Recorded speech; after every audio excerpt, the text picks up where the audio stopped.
If you are listening to this part of the talk and have yet to listen to part 1 and 2, we encourage you to stop now and go back and listen. Thank you. Okay, now where we going? Oh, yeah, that's right. Part 3. We on part 3. You ready? Okay, let's go. Somebody has to know what I'm talking about when I talk about how Greenspan legalized the derivatives practice after being challenged as being illegal in the 1990s. Soon, hedge funds became an entire industry betting on the derivatives market and gambling as much as they wanted. It was easy because it was money they did not have in the first place. The industry had all the appearances of banks, but the hedge funds, equity funds, and derivative brokers had no access to government loans in the event of a default. Now, dig this. If the owners defaulted, the hedge funds had no money to pay from nothing. Those who hedged on an asset going up or down would not be able to collect on the winnings or losses. So what am I saying? What I'm saying is the market had become the largest industry in the world, and all the financial giants were cashing in. Bear Stearns, Lehman Brothers, Citigroup, and AIG. But homeowners, long maxed out on their credit, were now beginning to default on their mortgages. Watch this. Not only were they paying for their house, but also all the debt amassed over the years for car, credit card, and student loans. They borrowed too for groceries and skyrocketing health insurance premiums to keep up with their bigger houses and cars. They refinanced the debt they had for lower rates that soon ballooned. The average American owed 25% of their annual income to credit card debts alone. See, someone has to know what I'm talking about when I talk about how in 2008, housing prices began to slide recklessly downward and mortgages were suddenly losing value, right? Manufacturing orders were down 4.5% by September.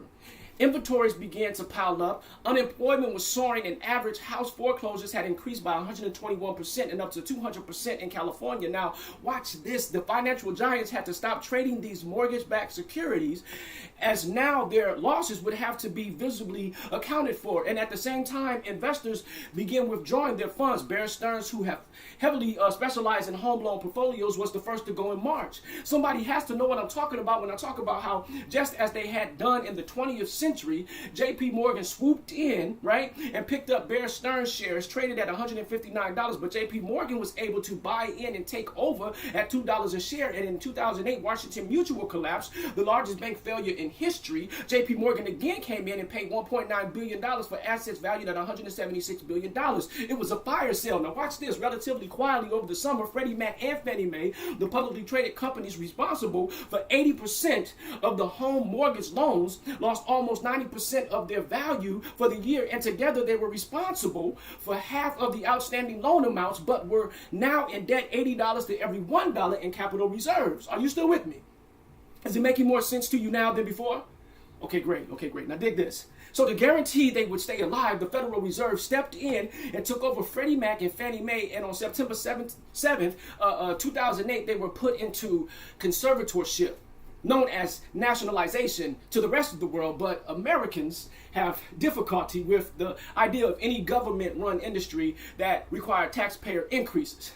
Somebody has to know what I'm talking about when I talk about what the government was really doing was handing out an unlimited line of credit. Now, because this was done by the Federal Reserve and the U.S. Treasury, it was able to bypass congressional approval, right? And then the Treasury Department auctioned off Treasury bills to raise money for the Federal Reserve's own use. But nonetheless, the taxpayer will be funding the rescue. See, the bankers had bled tens of billions from the system by hedging and derivative gambling, and triggered the portfolio interbank lending freeze, which then seized up and crashed.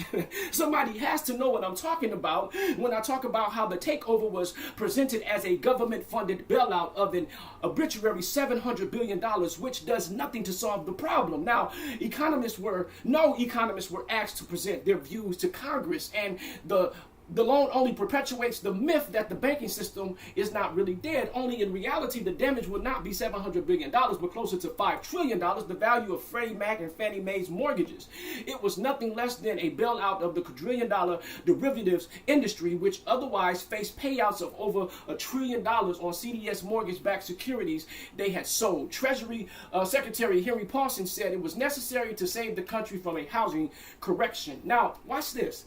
He added the $700 billion taxpayer-funded takeover would not prevent other banks from collapsing, in turn causing a stock market crash. So in other words, Paulson was blackmailing Congress, right, in order to lead a cult by the banking elite under the false guise of necessary legalization to stop the dike from flooding. It merely shifted wealth from one class to another, as it has done almost a century prior. No sooner were the words out of Paulson's mouth before other financial institutions began imploding, and with them the disintegration of the global financial system, much molded after the loaded system of American banking. That concludes part 3. So if that I digress, I say thank you for your time and attention. I love you all in Yahshua. Continue blessings.